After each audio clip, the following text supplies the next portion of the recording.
All right, guys, this next chapter, we're looking at one of the most common areas of like complaints, injury, okay, which is the lower back region of anyone that's on a rowing machine.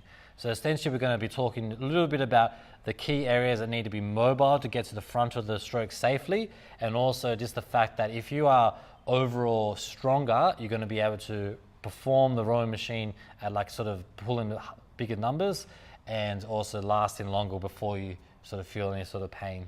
So basically what we're going to go over now is just some safety concerns with the rowing machine. So obviously it's a fantastic way to develop the aerobic capacity of your body, introduce like fitness for people that don't necessarily love running, and it's one of the most challenging pieces of equipment you can get on inside a weight room or any sort of gym for that matter.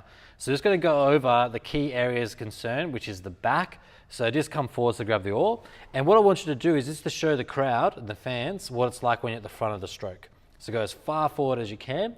So if we were to look at his back side on, you can see that there is a slight rounding of his back.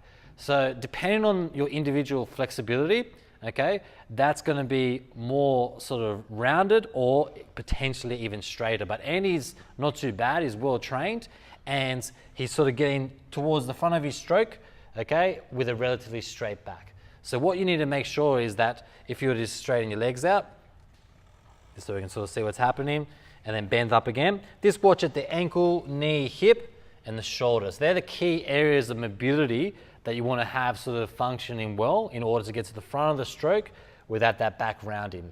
Other things you can do is obviously warm up correctly like we just demonstrated and keeping yourself strong. Okay, so if you're working on your deadlifts and squats, okay, you're definitely going to be supporting yourself in order to get to the front of the stroke in a stronger position and be able to handle the more powerful strokes or even longer rowing times. Hey guys, I hope you really enjoyed that chapter. If you want to know more about rowing, please reach out to @CoachKurtRich on Instagram or mention something in the comments and I'll make sure to ask him, or I'll get him back on because I know he really loves to drive all the way out here every weekend or so. 100%. We'll see you guys in the next chapter.